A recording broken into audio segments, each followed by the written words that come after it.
Je suis Denis Labelle, je suis à la fois médecin et écrivain.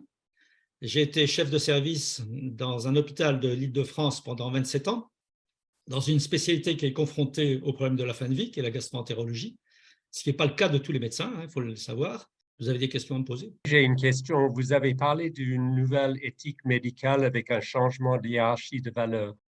Tout à fait. Je pense que le fond du problème sur lequel on bute tous, c'est qu'en fait, nous sommes confrontés à deux philosophies contradictoires, qui est l'une, la vie coûte que coûte, et l'autre, qui est la lutte contre la souffrance.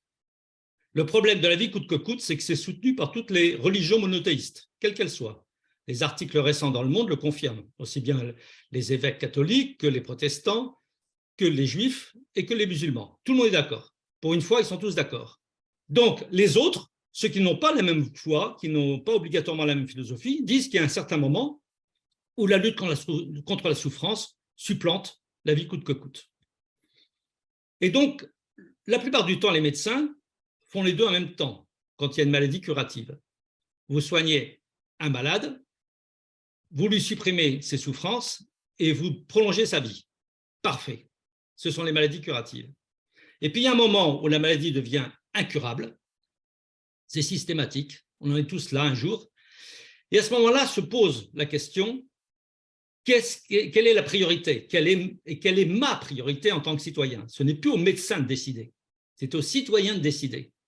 Est-ce que je préfère la vie coûte que coûte parce que je suis catholique, parce que je suis protestant, etc., etc.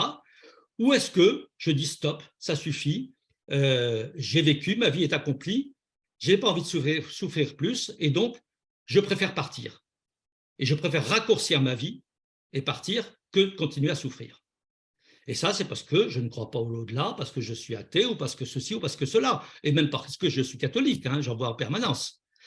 Donc voilà, ce débat entre ceux qui veulent la vie coûte que coûte et ceux qui disent il y a des moments pour la vie et des moments pour la lutte contre la souffrance qui doit primer, c'est essentiel.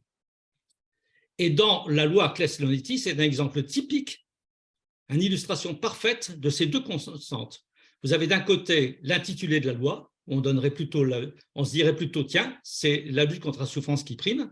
Et quand vous lisez le texte de la Haute Autorité de Santé, ce ne sont que des critères pour retenir la vie coûte que coûte, qui est la philosophie de la Société française des soins palliatifs. Donc, nous sommes dans ce débat, et ça se retrouve dans tous les autres pays, et tant qu'on n'aura pas résolu cette liberté des gens, c'est-à-dire c'est ma dernière liberté, c'est à moi de choisir, ce n'est pas ni au médecin ni à la société de choisir, c'est ma vie, c'est ma liberté, donc laissez-moi tranquille de choisir, qu'on me donne les renseignements, que je sache où je vais, et le médecin doit rester là à côté, présent, pour dire, voilà, il faut que vous sachiez ceci, il faut que vous sachiez cela, et moi je serai toujours là. Parce que le rôle d'un médecin, ça commence à la naissance et ça se termine à la mort. Il n'est pas acceptable qu'au dernier moment, les médecins disent « Ah non, ce n'est plus notre problème, j'ai des cas de conscience, j'ai des problèmes. » Bon, le cas de conscience, je vais bien les entendre, mais enfin tout de même, il ne faut pas exagérer, c'est de la responsabilité d'un médecin d'aller jusqu'au bout. Et ce n'est pas facile. C'est émotionnellement lourd, c'est difficile. Il faut le comprendre. Et ça se passe d'autant mieux que lorsqu'on a avec soi la famille et que les choses sont claires entre le patient et le médecin. C'est une alliance entre le patient et le médecin. Et cette alliance doit être respectée. Et le jour où le malade dit, écoutez, franchement, j'en peux plus, je ne souffre pas obligatoirement, mais je sais que ça va s'aggraver, aidez-moi à partir, et ben on doit l'entendre. On doit l'entendre parce que c'est humain. Point, c'est tout. Au revoir.